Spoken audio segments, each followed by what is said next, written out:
오늘 본문의 말씀을 가지고 전할 제목은 하나님을 의지하는 자를 도우시는 하나님입니다.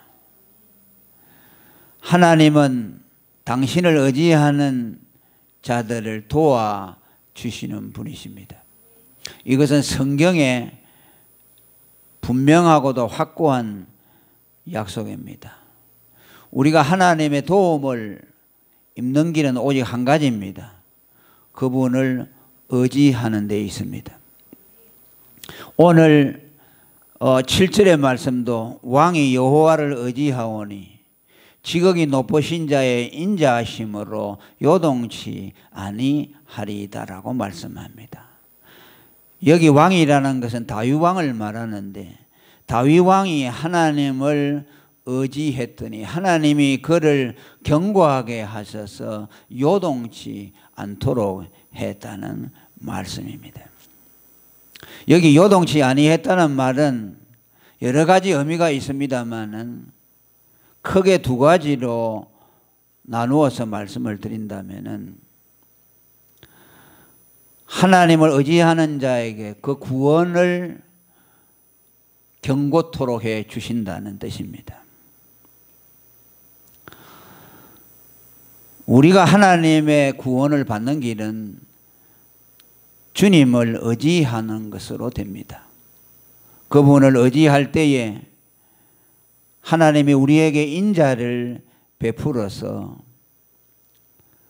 그들을 죄와 사망에서 건져내 주시고 또 하나님이 그들에게 약속하신 구원과 영생과 하나님 나라에 대한 약속이 그들에게 견고하게 이루어지도록 하나님이 해주십니다. 시편 125편 1절에 보면 여호와를 의뢰하는 자는 시온산이 요동치 아니하고 영원히 있음 같도다 라고 말씀합니다. 시온산은 여러 번 말씀드렸듯이 하나님이 계신 곳이고 또 구원의 원천입니다. 구원과 영생이 시온산으로부터 나온다고 시편 133편 3절을 인용해서 여러 번 말씀을 드렸습니다. 시온에서 하나님이 복을 명령하셨나니 그것이 영생이라고 그렇게 말씀을 했습니다. 하나님을 의뢰하는 자에게 있어서 시온산이 요동치 아니하고 영원히 있음 같다는 말은 그의 구원이 흔들림 없이 견고하게 보장된다는 말씀입니다.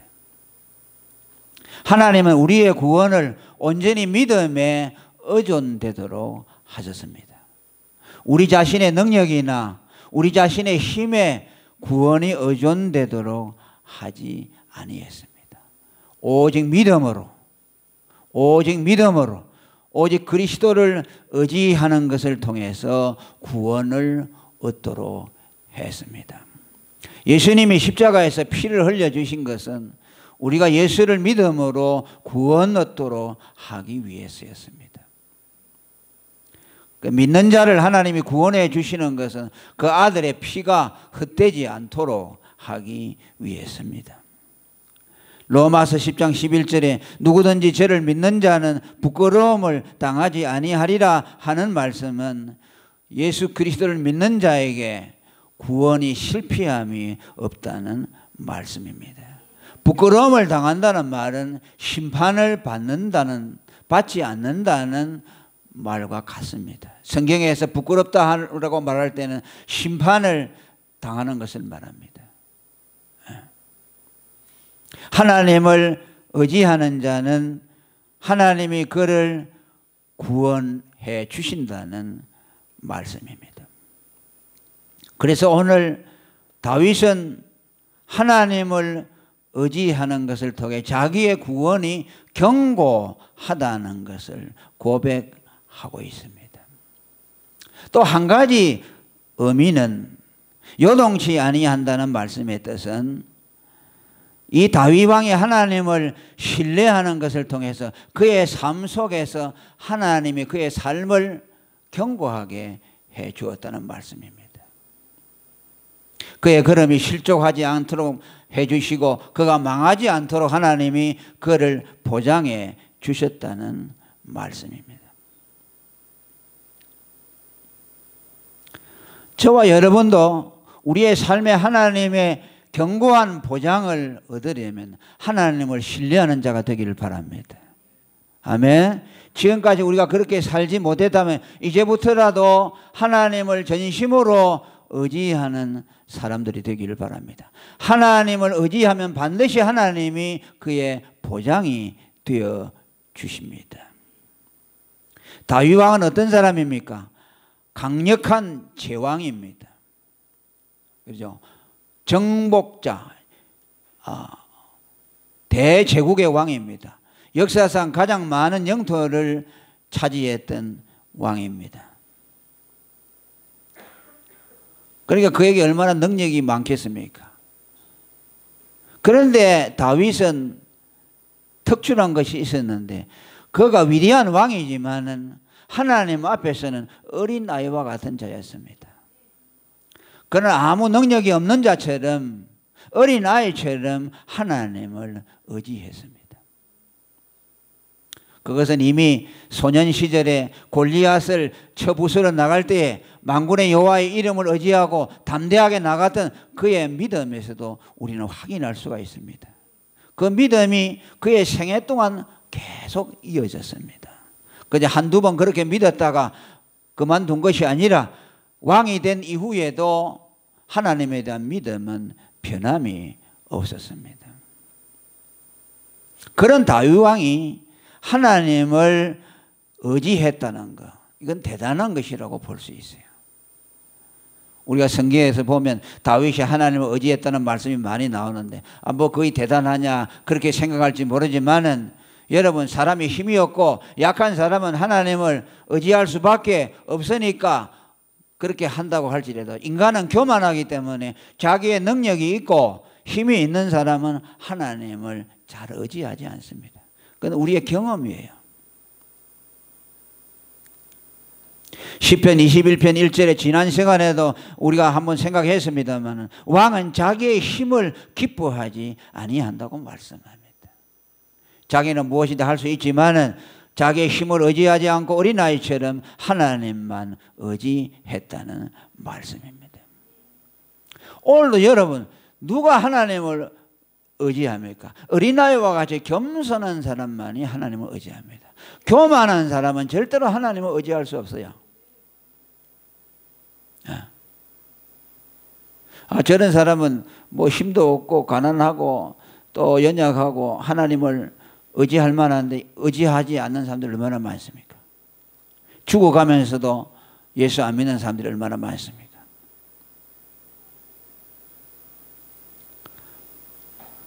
그러니까 예수님이 팔복을 말하면서 심령이 가난한 자는 복이 있나니 천국이 저희 것임이라고 말씀했는데 심령이 가난하다고 하는 말씀에 우리는 주목해야 돼요. 그저 가난하다는 것이 아닙니다.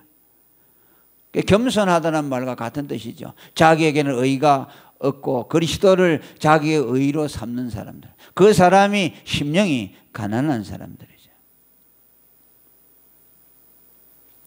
예수님 당시에 바리새인과 서기관들은 자기의 의를 의지했기 때문에 믿음에 의지하지 않았습니다. 왜 그들이 예수를 안 믿었습니까? 자기의 부요함으로 충만해, 자기 의의 부요함으로 그들 안에 가득 찼기 때문에, 자기 의로서 하나님 앞에 나아가려고 했기 때문에 예수가 주시는 그 의, 믿음의 의를 받아들이지 아니했습니다.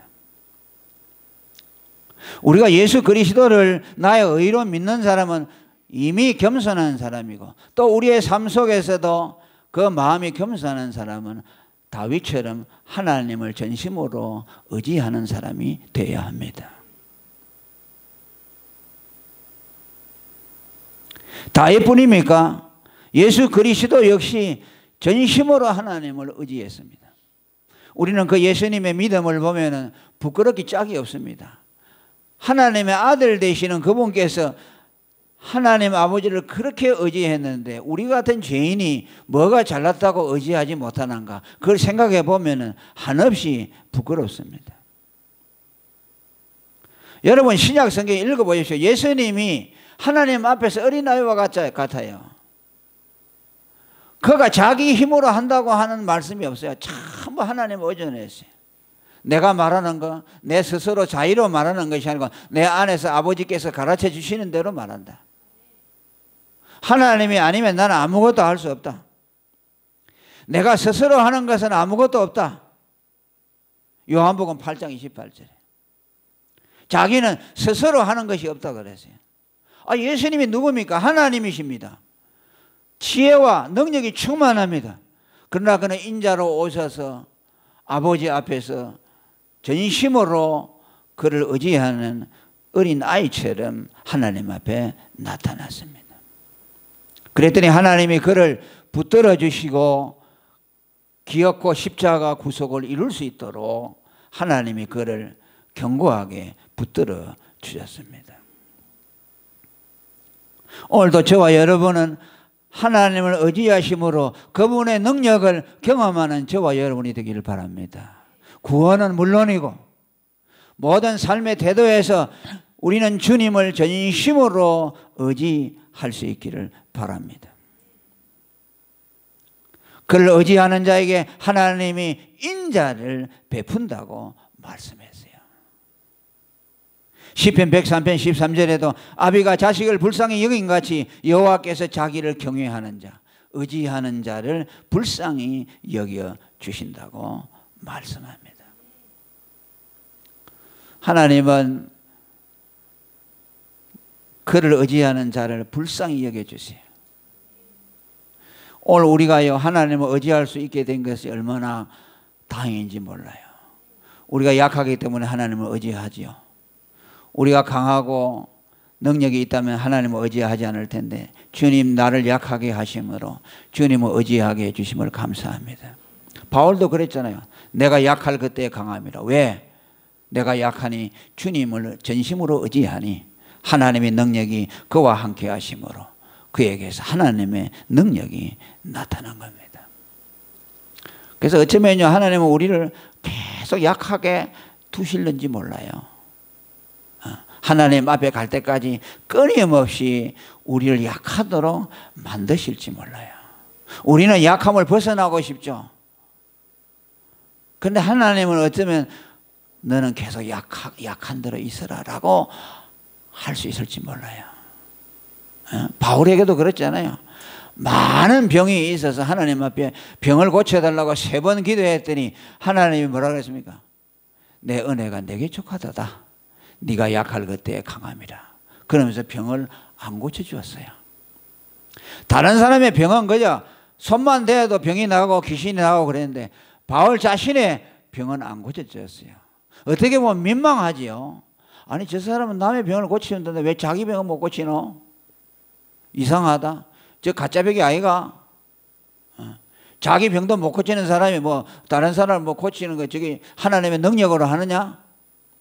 아마 비웃음을 샀을지 모릅니다. 그러나 하나님은 바울을 약한 그대로 줬어요.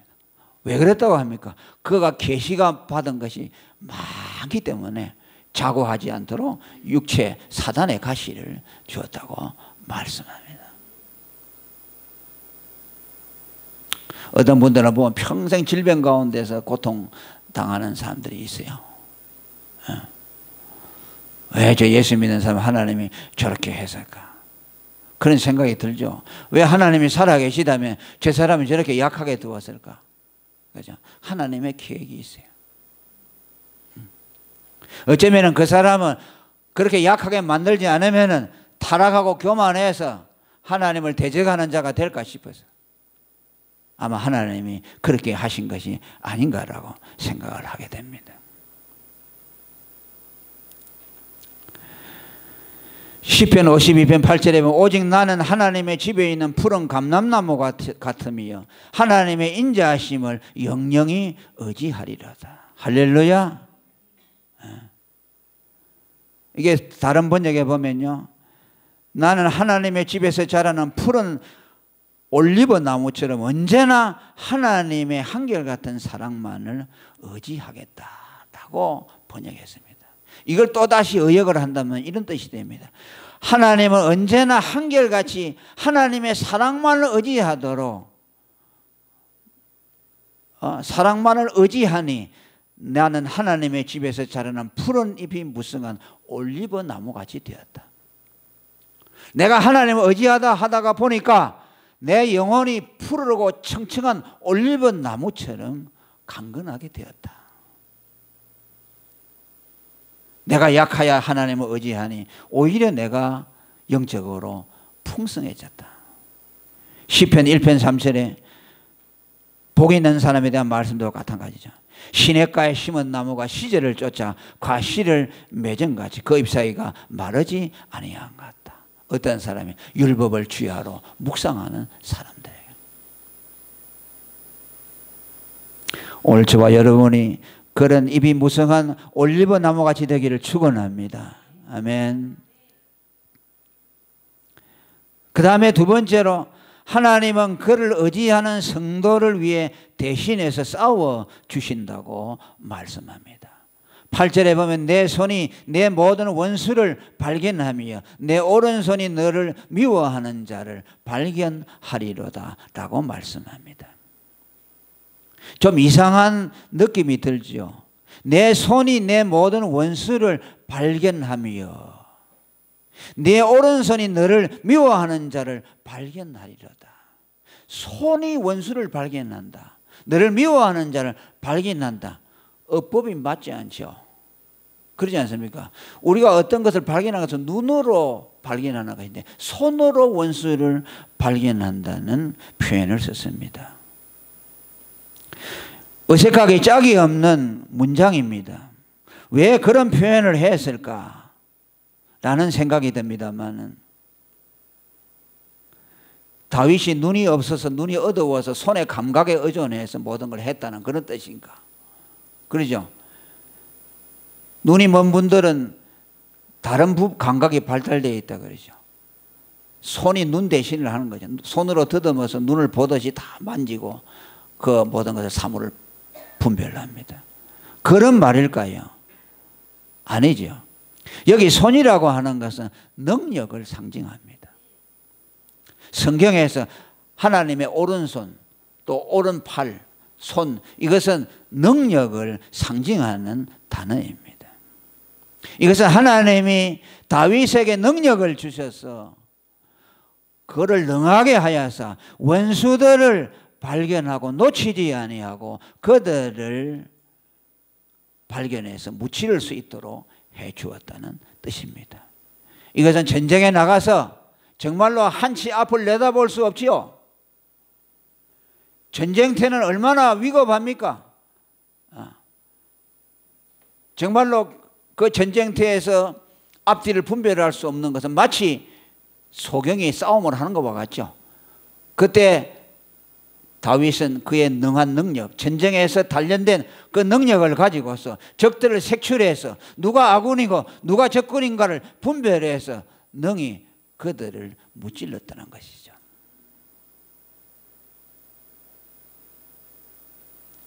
우리는 아마 전쟁터에 나가면 전쟁 경험이 없는 사람 아군 적군 구별하다가 아마 적에게 아마 공격을 당하고 말 것입니다. 다윗은 그만큼 전쟁에 능한 군인이었다는 말씀입니다. 그러나 사실 본문이 말하고자 하는 것은 다윗의 손을 통해서 무엇을 말씀하는 거니까 다윗을 붙들고 있는 하나님의 손을 말씀하고 있어요. 왜? 다윗이 전쟁에서 이긴 것은 자기의 능력으로 이긴 것이 아니고 하나님의 손이 그와 함께 하심으로 이기게 하셨다고 고백했기 때문입니다. 그래서 다윗의 손은 다윗의 능력을 말하고 거기서 또 한 걸음 더 나아가면 다윗의 능력의 원천인 하나님을 말씀하고 있습니다. 다윗이 하나님을 의지하니 하나님께서 다윗의 편이 되어 주셔서 다윗의 원수를 당신의 원수처럼 여기고 그들을 공격해서 무찔러 주었다는 말씀입니다. 누구를? 다윗을 위해서. 다윗은 어떤 사람인데 하나님을 의지하는 믿음의 사람이었기 때문에 하나님을 의지하면은 하나님이 그의 편이 되어 주시고 원수를 대적하는 자가 되어 주셔서 그 대신 원수를 대적하여 싸워 주신다는 말씀입니다. 오늘 여러분, 우리 성도들은 양에 비유되고 있습니다. 양이라는 것은 지극히 약하고 미련하고 어리석은 자를 예표한다고 할 수 있어요. 양은 온전히 목자에게 의존되어 있습니다. 자기 스스로 할 수 있는 것이 아무것도 없습니다. 여러분, 우리가 마귀를 대적해서 싸워 이길 수 있겠습니까? 우리 힘으로는 절대 불가합니다. 왜? 마귀는 영물입니다. 그가 얼마나 교활하고 그가 얼마나 치밀하게 성도들을 넘어뜨리려고 하는지, 우리가 만일 우리 힘으로만 마귀를 대적한다면 우리는 마귀를 절대 이길 수가 없습니다. 그런 마귀 강한 자가 있음에도 불구하고 우리가 마귀에게 망하지 아니하는 것은 우리 대신 싸워주시는 하나님이 계시기 때문입니다. 그분이 마귀의 올무를 미리 다 처리해 주시고 마귀의 깨개를 다 분별해서 우리의 앞에 장애물들을 주님이 다 치워주시기 때문에, 마귀가 우리 모르게 공격해 올 때 하나님이 그 마귀의 꾀개를 물리쳐 주셨기 때문입니다. 할렐루야. 다윗의 승리도 그와 같습니다. 다윗은 자신의 유약함을 알기 때문에 그는 자기가 능력이 있음에도 하나님을 의지했다는 것이 아니라 실제로 다윗은 어린 나이처럼 하나님이 모든 능력의 원천이라는 걸 믿었고 하나님이 도와주지 아니하면 아무것도 할 수 없다는 것을 확실하게 믿은 사람입니다. 그렇기 때문에 하나님을 전심을 다해서 의지했어요. 어린 아이가 어머니의 옷을 붙들고 의지하듯이, 그죠? 저기서 개가 사나운 짐승이 오면은 엄마 치마를 붙들고 아기가 치마 속에 들어가는 것처럼 그의 삶에서 그는 하나님을 전심으로 의뢰했습니다.